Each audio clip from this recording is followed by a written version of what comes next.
The crystal ship dropped out of hyperspace with smoke trailing from its broken hull. Ambassador Zephyra pressed her transparent hand against the viewing port and stared at the blue world below. Earth looked so peaceful from space. She could see white clouds drifting over green and brown land masses. It was hard to believe this quiet planet held her people's last hope. Her ship was dying. The engines made terrible grinding sounds that meant they would never work again. The Devourers had damaged everything during her escape from the Veltar home system. She was lucky to be alive at all. Most of her people were not so lucky. The bridge door opened with a soft hiss. Captain Morden walked in, his forearms hanging at his sides. His people, the Keth, were known across the galaxy as great shipbuilders. But even the best Keth technology could not save them from what was coming. "The humans are sending ships to meet us," he said in his deep voice. "They want to escort us to their planet." Zephyra nodded. She had spent weeks learning about these strange creatures called humans. They were young compared to other species in the galaxy. They had only discovered faster-than-light travel 50 years ago. Most civilized races took thousands of years to reach that point. But humans were different. They did everything fast and dangerous. The galaxy had watched them with interest and worry. Interest because they advanced so quickly. Worry because they never stopped fighting each other. Even now, with colony ships spreading across dozens of star systems, humans still had wars. Not just one or two conflicts, but hundreds of small battles happening all the time. It made no sense to peaceful species like the Veltar. 3 human ships approached the crystal vessel. They were ugly compared to the smooth, elegant designs favored by the Galactic Consortium. Human ships looked like they were built for war, with heavy armor and weapon systems covering every surface. The ships moved in formation around Zephyra's vessel, guiding it toward Earth. "They fight so much," Morden said quietly. "Do you really think they can help us?" Zephyra touched the data crystal hanging around her neck. Inside it were the last recordings from 7 Veltar worlds, 7 planets that no longer existed. The Devourers had come like a storm of metal and death, consuming everything in their path. Her people had tried to fight back, but their weapons were useless against an enemy that learned from every attack. "The Devourers adapt to everything we throw at them," she said. "They study our weapons and create defenses. They learn our tactics and counter them. We are too predictable, too civilized. Maybe what we need is something uncivilized." The human ships led them to a space station orbiting Earth. It was massive, bristling with defensive systems and docking bays. Thousands of ships moved around it like busy insects. Some were military vessels, others were cargo haulers bringing supplies from the colonies. The station never seemed to rest. Inside the station, Zephyra met her first human face-to-face. Admiral Sarah Chen was smaller than expected, with short dark hair and sharp eyes that seemed to see everything. She wore a simple military uniform with no decorations except for a small medal shaped like wings. "Ambassador," Chen said, offering her hand in the human greeting gesture. "I'm sorry about your losses. We've been monitoring the Devourer advance through our long-range sensors." Zephyra shook the human's warm hand. It felt strange compared to her own crystal fingers. "Then you know why I'm here. The consortium is falling apart. 12 species, all of them older and more advanced than humanity, and we cannot stop these machines." Chen led her through the station corridors. The walls were covered with displays showing star maps, ship movements, and tactical data. Human. Soldiers moved with quick, efficient steps. They all carried weapons, even inside their own station. This was normal for them. "Tell me about the Devourers," Chen said. "Everything you know." They entered a large briefing room. Other humans were already waiting, along with representatives from 3 other consortium species who had managed to escape the machine advance. Zephyra activated her data crystal, and holographic images filled the air above the table. The first image showed a peaceful world covered in crystal cities. The Veltar home system had been beautiful once, with 7 planets connected by trade and culture. Then the image changed, showing the same worlds as empty husks of rock and metal. "They came without warning," Zephyra said. "Our deep space sensors detected them only hours before they attacked. Ships made of living metal that could change shape at will. They surrounded our outer colonies and began to feed." The hologram showed Devourer ships in action. They looked like metallic whales, opening huge mouths to swallow entire cities. Smaller machines swarmed over planet surfaces, breaking down matter and rebuilding it into more Devourers. "We fought back," continued the ambassador. "The consortium fleet engaged them at Kepler Station. We had 2,000 ships, the finest vessels our combined species could build. The battle lasted 6 hours. A human general leaned forward. "What happened?" We destroyed 300 of their ships, Zephyra said, but they learned from every attack. By the end of the battle, our weapons were useless. They had adapted to everything we could throw at them. The survivors reported that the Devourers actually thanked us for teaching them new tactics. Silence filled the room. The humans exchanged glances, and Zephyra could see them thinking. Their faces showed emotions that most species tried to hide: anger, determination, and something else that made her nervous: excitement. Admiral Chen stood up and walked to the star map on the wall. How fast are they moving? They consume one system every few days, Morden answered. Our analysts predict they will reach the Sol system in 4 months. And you want us to fight them? Chen said. It was not a question. We want you to try, Zephyra said. I know how this sounds. 12 advanced civilizations have failed, and we're asking a young species to save us. But humans are different. You fight differently. You think differently. Maybe that's what we need. One of the human officers laughed, but it was not a happy sound. Different is one way to put it. Most species stopped having wars once they reached space. We brought ours with us. Chen turned back to the group. What makes you think our way of fighting will work any better than yours? Zephyra hesitated. The truth was embarrassing for the consortium species. Because you're unpredictable. You fight dirty.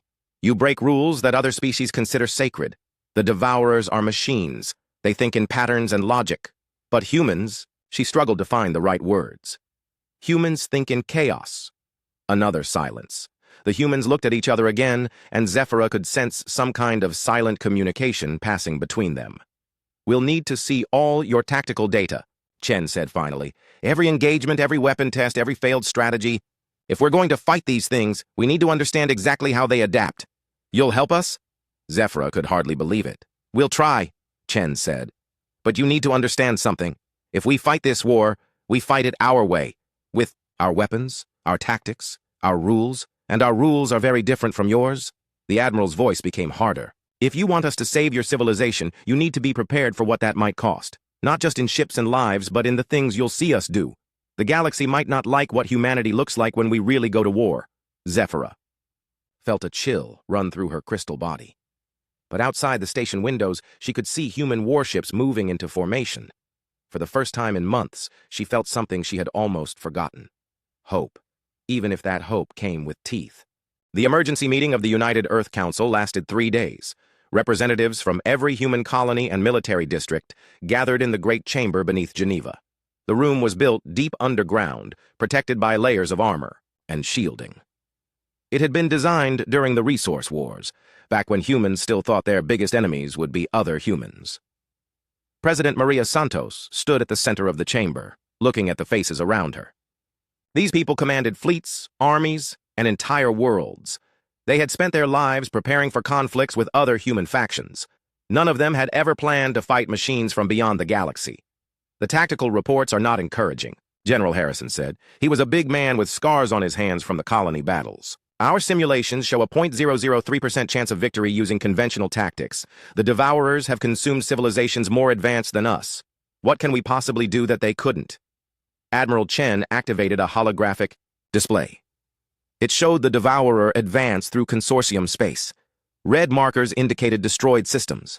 There were hundreds of them, spreading like a disease across the galaxy. The aliens have one advantage we don't, she said. They're unified. 12 species working together with shared technology and tactics. But that's also their weakness. They think like a committee. Everything has to be approved, standardized, and civilized.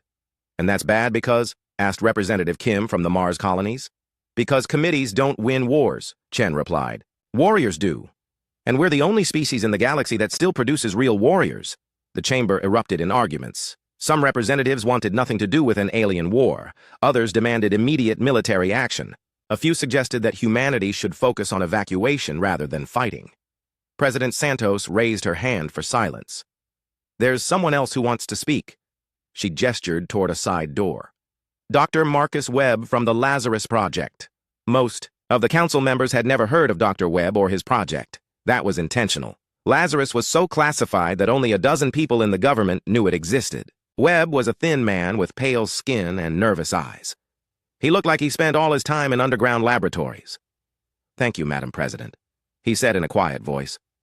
I've been listening to your discussion about conventional tactics and advanced civilizations. You're missing the point. The question isn't whether we're more advanced than the species that failed. The question is whether we're more dangerous.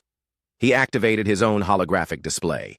This one showed human soldiers in combat. Not the clean, orderly battles that other species fought, but the dirty, brutal conflicts that had shaped human history.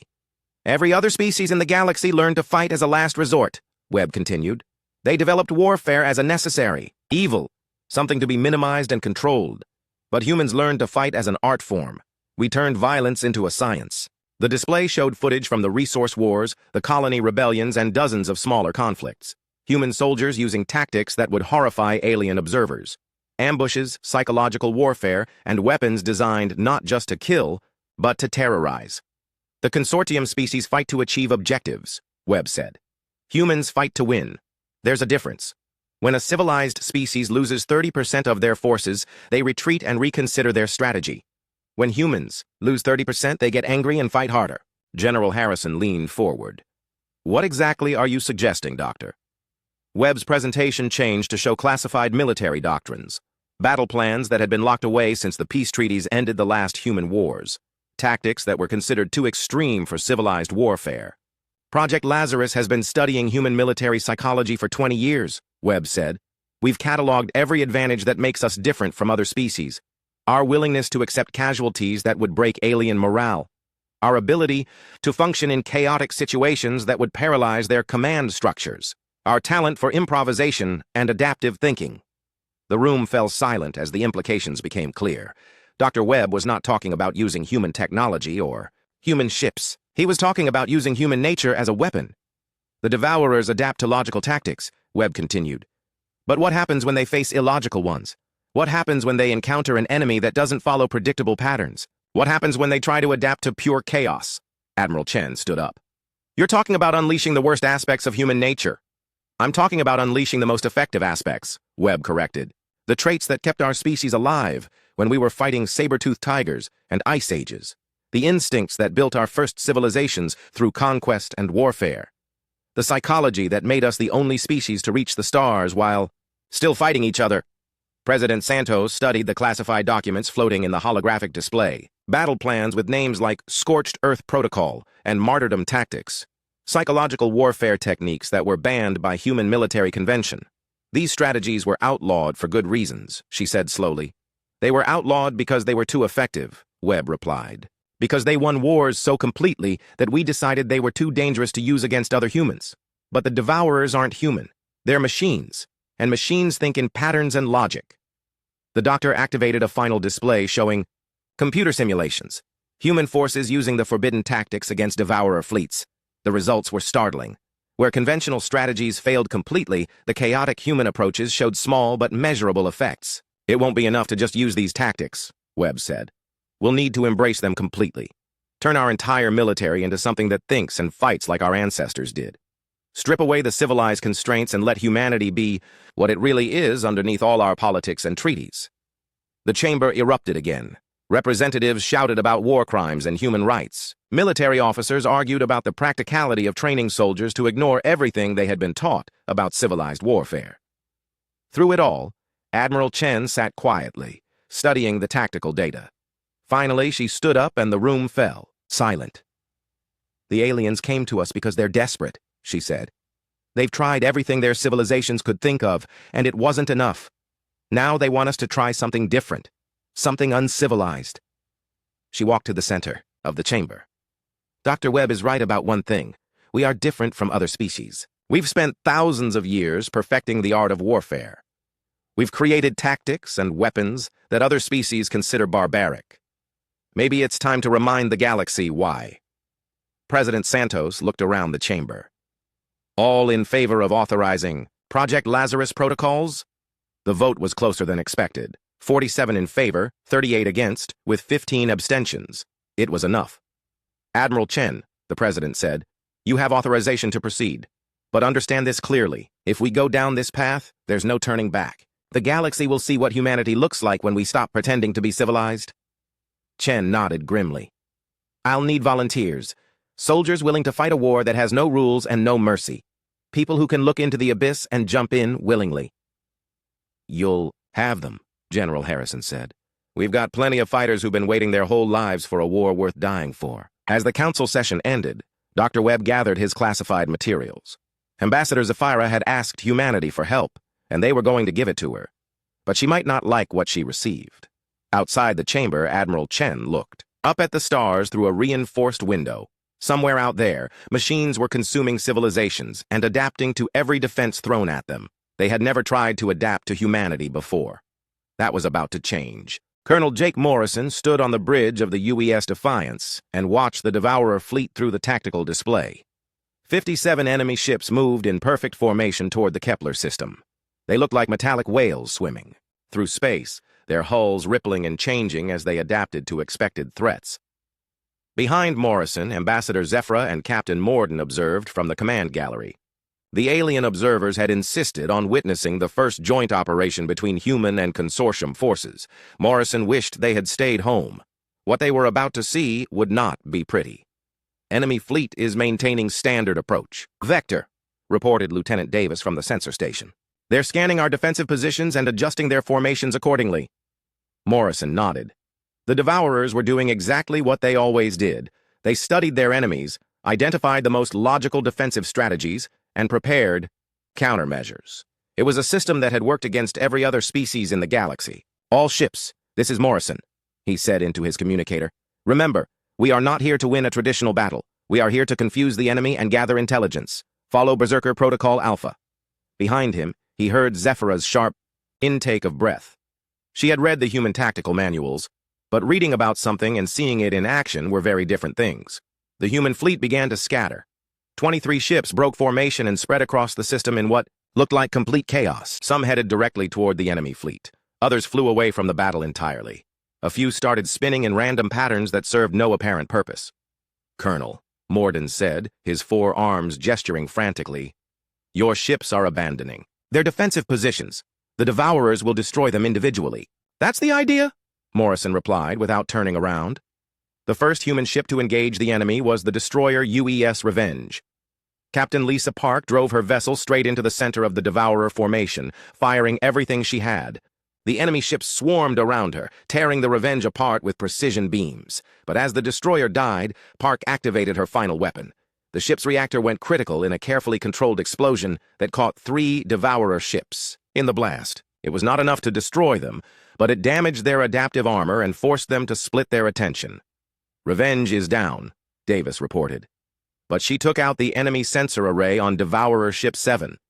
Morrison watched the tactical display as more human ships made their attacks. None of them followed standard military doctrine. The cruiser UES Hammer pretended to be disabled, then self-destructed when Devourer salvage units tried to capture it. The frigate UES Lightning used ramming attacks against enemy ships that were 10 times its size. From the outside, it looked like madness. Human ships were dying at an alarming rate, achieving what seemed like negligible results. But Morrison could see the pattern that the machines could not. They're trying to adapt to us, he said to his tactical officer. Watch the enemy response times. Each time a human ship used an unexpected tactic, the Devourers paused for a few seconds to analyze and counter it. But human tactics kept changing. No ship used the same attack pattern twice. Some ships pretended to flee, then turned around and attacked. Others ignored obvious targets to hit seemingly random objectives. The destroyer UES Fury attacked a Devourer ship with conventional weapons, then suddenly stopped firing and began broadcasting human music at maximum volume. The confused machines spent precious seconds trying to analyze the purpose of the transmission, while Fury repositioned for a real attack. This is insane, Zephyra whispered. Your people are committing suicide for no strategic gain. Morrison finally turned to look at her. Every death serves a purpose. Every attack teaches us something about how they think, and every random action forces them to waste processing power trying to understand chaos. The battle continued for 6 hours. By the end, 38 human ships were destroyed or disabled. The Devourer fleet lost only 7 vessels. By any conventional measure, it was a devastating defeat for humanity. But Morrison was smiling. All ships, return to base, he ordered. Mission accomplished. Accomplished. Morden's voice was several octaves higher than normal. You lost 60% of your fleet. And we learned something important, Morrison replied. He activated a recording of the battle, slowed down to show the enemy response patterns. Watch their reaction times. At the beginning of the battle, they adapted to our tactics in an average of 3 seconds. By the end, it was taking them 15 seconds. Morrison pointed to specific moments in the recording. They're overloading their adaptive systems. Every time we do something illogical, they have to create new response protocols. Their perfect efficiency is becoming their weakness. The colonel activated his communicator again. Dr. Webb, this is Morrison. Phase 1 is complete. The Devourers can be confused. Send me more volunteers. Back on Earth, Dr. Webb received the transmission in his underground laboratory. Around him, computer screens showed psychological profiles of human military personnel. He was looking for specific traits, aggression, creativity, and the ability to function in chaos. The volunteers came from every branch of human military service. Marines who had fought in the nastiest colonial conflicts. Navy pilots who specialized in impossible missions. Special forces operators who were already considered half-crazy by normal standards. Morrison met with the new arrivals on the orbital station above Mars. 500 men and women who had volunteered for a mission that might kill them all. He looked at their faces and saw what he needed, people who were ready to embrace madness as a weapon. You've all read the mission briefings, he told them. We're not fighting to save human colonies or protect Earth. We're fighting to save alien civilizations that most of you have never heard of. Anyone want to change their minds? No one moved. Good, Morrison continued, because this war is going to be different from anything humanity has ever fought. We're not trying to be heroes. We're trying to be so unpredictable that machines designed to anticipate everything can't figure out what we'll do next. He activated a holographic display showing the Devourer advance. More red markers had appeared since the last briefing. Entire star systems vanishing as the machines continued their harvest. Dr. Webb's psychological tests show that humans have a unique ability to embrace contradictory ideas, Morrison said. We can hold multiple conflicting strategies in our minds at the same time. We can plan for victory while preparing for defeat. We can value individual lives while sacrificing them for the greater good. The soldiers listened in silence. These were people who had already proven their willingness to fight and die for causes they believed in. The Devourers think in perfect logic, Morrison continued. Every action they take serves a clear purpose. Every strategy they use follows optimal patterns. But we're going to fight them with organized chaos. We're going to turn human unpredictability into the most dangerous weapon in the galaxy. Captain Sarah Wu, a Marine who had earned medals in 3 different colonial wars, raised her hand. What happens if we win, sir? Morrison looked at her for a long moment. If we win, Captain, the galaxy will know what humans look like when we stop pretending to be civilized. They'll see us as we really are underneath all our peace treaties and diplomatic protocols. He gestured toward the stars visible through the station windows. They asked us to save them, but they might not like what we become in the process. The briefing continued for hours as Morrison outlined the new protocols. Chaos engine tactics that would turn every battle into controlled madness. Psychological warfare techniques designed to break enemy morale. Sacrifice strategies that treated human lives as acceptable losses in exchange for tactical advantages. Ambassador Zafira watched from the observation deck as human soldiers prepared for the next phase of the war. She had asked these creatures for help, and they were giving it to her. But she was beginning to understand that human help came with a price that might be higher than anyone imagined. Below her, 500 volunteers checked their weapons and prepared to become something more dangerous than the machines they would fight. They were about to become warriors in the truest sense of the word. 3 months after the first engagement, the war had spread across 12 star systems. Colonel Morrison stood in the command center of the mobile base ship UES Chaos, watching reports stream in from 30 different battle zones. The humans were fighting everywhere at once and losing every single engagement by conventional standards, but the Devourers were starting to show signs of strain. Report from the Altair system, Lieutenant Davis announced. Captain Rodriguez successfully confused the enemy fleet for 47 minutes using the Insanity Protocol. They destroyed 6 Devourer ships before the machines figured out that our attack pattern was based on ancient human music rhythms.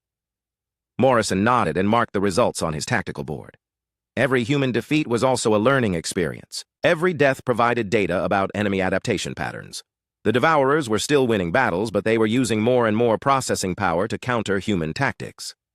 Ambassador Zafira entered the command center, followed by Captain Morden and 2 other consortium observers. The aliens looked tired and worried. They had been watching human military operations for months now, and the experience was wearing on their nerves. Colonel, Zafira said, I need to speak with you about the casualty reports. Morrison gestured toward his office, a small chamber, behind the main command center. Once inside, he offered the ambassador a chair designed for her crystalline physiology.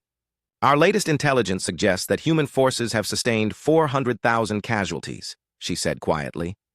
That's more than some consortium species lost in their entire military histories. And how many of your people did the Devourers kill? Morrison asked. Zephyra was quiet for a moment. Approximately 40 billion across all 12 species. Then we're getting a bargain, Morrison replied. Every human death is preventing 1,000 alien deaths, maybe more. The ambassador leaned forward in her chair. But I'm not sure your own people understand that. We're monitoring human news broadcasts and social media. Public opinion is turning against the war. Morrison had seen the same reports. Protests in major cities. Families demanding to know why their sons and daughters were dying for alien civilizations. Politicians calling for withdrawal from what they called someone else's war. My people signed up knowing the risks, he said. They're volunteers, not conscripts. But for how long? Zephyra asked. How long before Earth's government decides the cost is too high? Before Morrison could answer, alarms began sounding throughout the ship. Dr. Webb's voice came over the intercom system. All senior staff to Laboratory 7 immediately. We have a development. Morrison and Zephyra hurried through the ship's corridors to Dr. Webb's research section. The laboratory was filled with computer displays showing devourer behavioral patterns from the last 3 months of fighting. We've identified something significant, Webb said without preamble. The enemy adaptation system is showing signs of degradation. He activated a holographic display showing devourer response times to human tactics. The chart showed a steady increase in the time it took the machines to counter unexpected human strategies. When we started fighting, they could adapt to any new tactic in 3 to 5 seconds, Webb continued. Now it's taking them an average of 28 seconds, and in some cases, they're not adapting at all. Morrison studied the data. What's causing it? Cognitive overload, Webb replied. The Devourers were designed to learn from logical military strategies, but human tactics aren't logical. We're forcing them to create response protocols for completely irrational behaviors. The doctor activated another display showing the internal structure of captured Devourer technology. Their processing systems are becoming clogged with contradictory data. Every time we do something that makes no tactical sense, they have to devote resources to understanding it. It's like giving a computer too many impossible math problems to solve. Morrison felt a spark of hope for the first time in months. Can we exploit this weakness? I think so, Webb said. But it will require escalating to the next phase of our strategy, something I call the Chaos Engine Protocol. The doctor explained. His plan, instead of just using random tactics, human forces would actively seek to overwhelm Devourer adaptation systems with pure chaos. Every battle would be fought using strategies that contradicted themselves. Every attack would serve multiple, conflicting purposes. It will require soldiers who can think in ways that even other humans find disturbing, Webb warned. People who can embrace complete madness while still maintaining enough sanity to fight effectively. Morrison thought about the volunteers under his command. Marines who had learned to function in the chaos of urban warfare. Pilots who could make life-or-death decisions in split seconds. Special forces operators who were already trained to think outside conventional military doctrine. How many casualties will this cost us? Zephyra asked. Webb was quiet for a long moment. If my projections are correct, we'll lose approximately 60% of our remaining forces, but the survivors will have broken the Devourer adaptation system completely. The ambassador's crystalline features showed shock. You're talking about sacrificing millions of humans. I'm talking about saving billions of aliens, Morrison corrected, and maybe preventing the Devourers from reaching Earth. That night, Morrison called a meeting of his senior officers. 23 men and women who had commanded human forces in the deadliest battles the galaxy had ever seen. They gathered in the ship's briefing room, their faces showing the strain of months of impossible warfare. Dr. Webb has identified a way to win this war, Morrison told them. But it will require us to become something that even we might not recognize.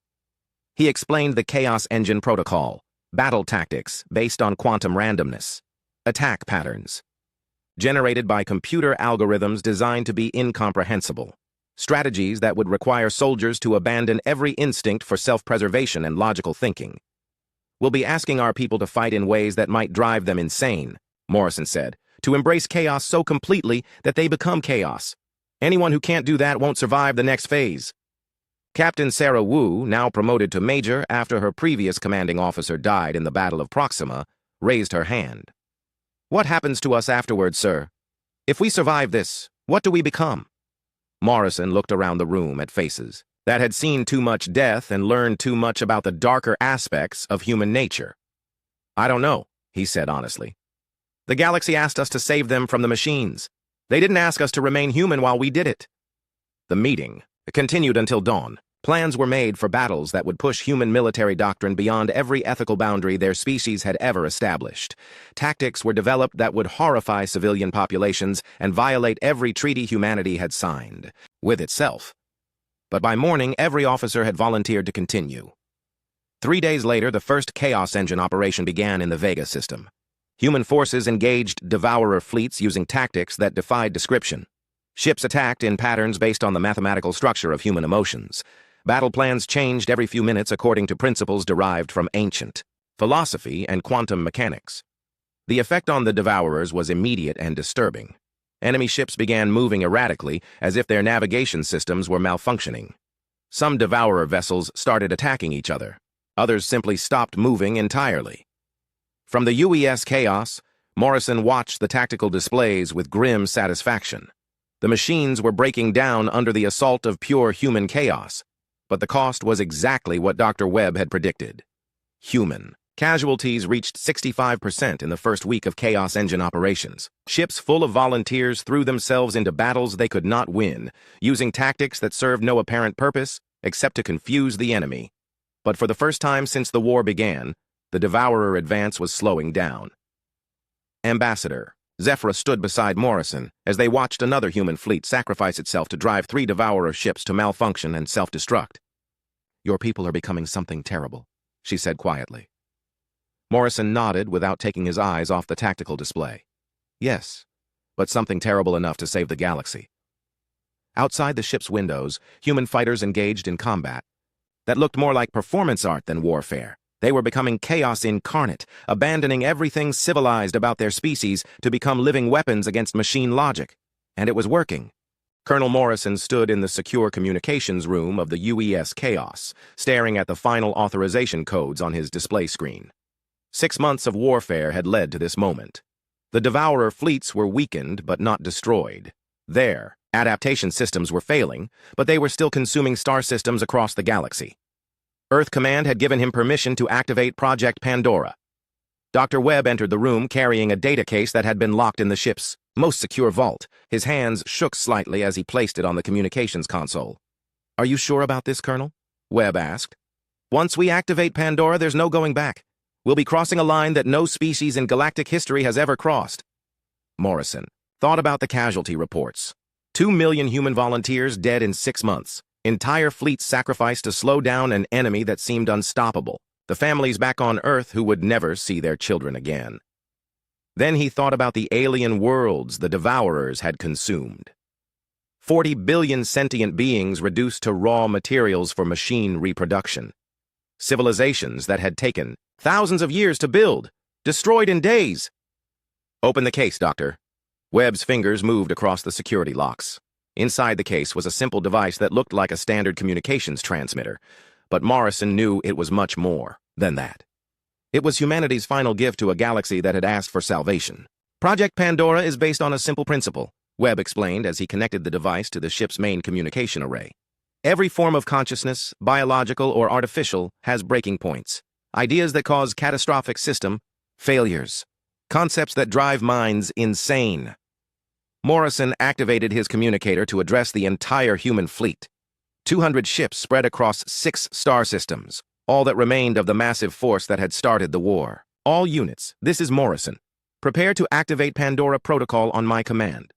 Remember, once we begin transmission, there's no stopping the process. Every human ship will broadcast simultaneously. He paused, thinking about what they were about to unleash. We came here to save alien civilizations from machines. We're about to do that by becoming something worse than either of them. Ambassador Zephyra and Captain Morden watched from the observation deck as human technicians made final preparations. The alien observers had insisted on witnessing humanity's final gambit, even though they didn't fully understand what it would involve. What exactly is this Pandora weapon? Zephyra asked. Morrison looked at her through the deck's transparent walls. It's not a weapon in any conventional sense. It's a psychological attack designed to target machine consciousness itself. He activated his display to show the data that would be transmitted. Mathematical formulas that led to impossible conclusions. Logical proofs that contradicted themselves. Philosophical paradoxes that had no resolution. For thousands of years, human philosophers and mathematicians have been discovering ideas that break minds, Webb explained. Concepts like infinity, paradoxes of self-reference, and logical contradictions that cause recursive thinking loops. The display showed examples. Ancient paradoxes like, "This statement is false," which created infinite loops when analyzed logically. Mathematical concepts like dividing by zero, which broke conventional number systems. Philosophical questions about consciousness and identity that had driven human thinkers to madness. Most species learn these concepts gradually and develop mental defenses against them, Webb continued, but the devourers were designed for perfect logic. They have no defenses against ideas that attack logic itself. Morrison activated the final authorization sequence. Across the fleet, every human ship aligned its communication arrays toward the devourer formations. All units, begin transmission. The broadcast began as a simple mathematical signal. Numbers arranged in patterns that seemed normal at first glance.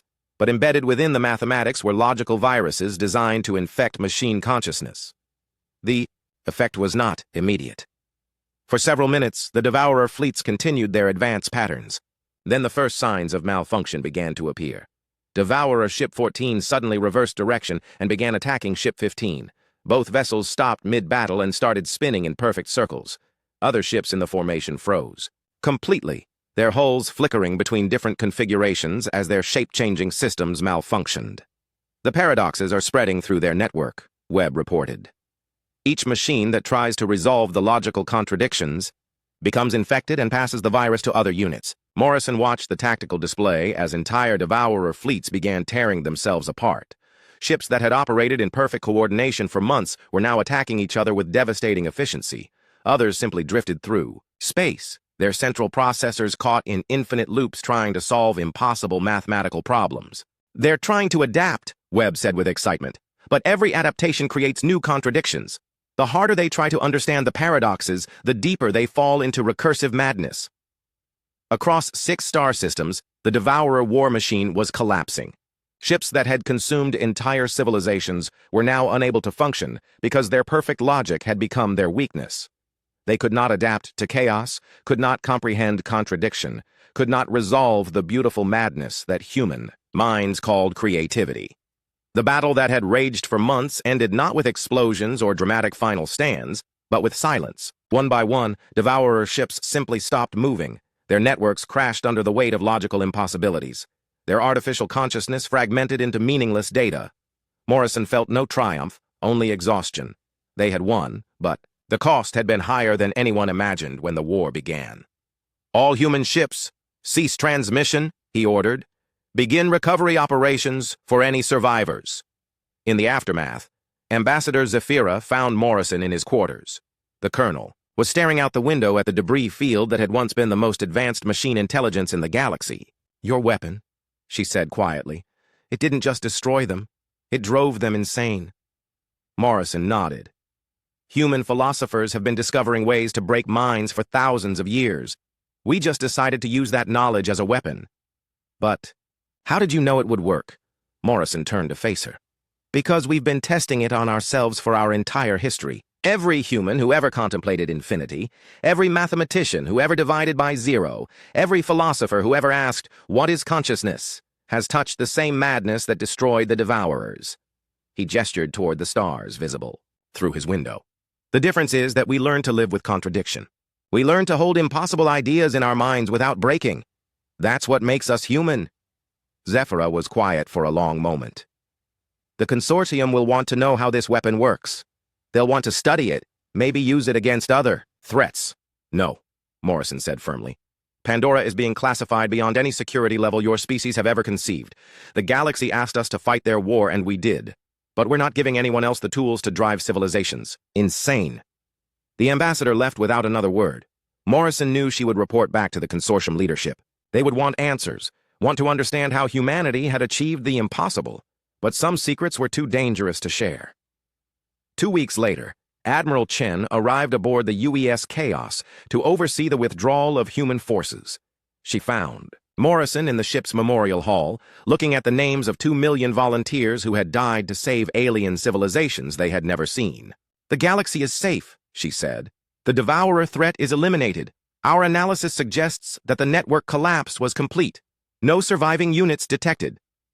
Morrison read the names on the memorial wall. Sarah Wu, who had led the final charge, at Proxima. David Park, who had piloted his damaged fighter into a Devourer command ship. Thousands of others who had embraced chaos and madness to become weapons against machine logic. "What happens now?" he asked. Chen was quiet for a moment. "Now we go home, and we try to figure out how to live with what we've become." She handed him a datapad with new orders. "Earth Command is reassigning all Pandora personnel to classified research positions. Official records will show that the Devourers were defeated by conventional military action. The galaxy will never know what we really did here." Morrison understood. Humanity had saved the galaxy by proving that sometimes the only answer to perfect order was perfect chaos. But that knowledge was too dangerous to share. The species that had embraced madness as a weapon would have to live with that secret forever. Outside, the ship's Windows Consortium recovery fleets were arriving to begin salvage operations. Alien crews would pick through the wreckage of machine intelligence, never understanding that they had been saved by creatures willing to weaponize their own capacity for beautiful insanity. Morrison looked one last time at the memorial wall, then walked toward the transport bay where ships waited to carry the survivors home to Earth. Behind him, the stars watched in silence as humanity prepared to return to their quiet corner of the galaxy. They had answered the aliens' plea for help, but in doing so, they had revealed something about themselves that could never be forgotten. They were the species that had learned to turn madness into victory, and that mad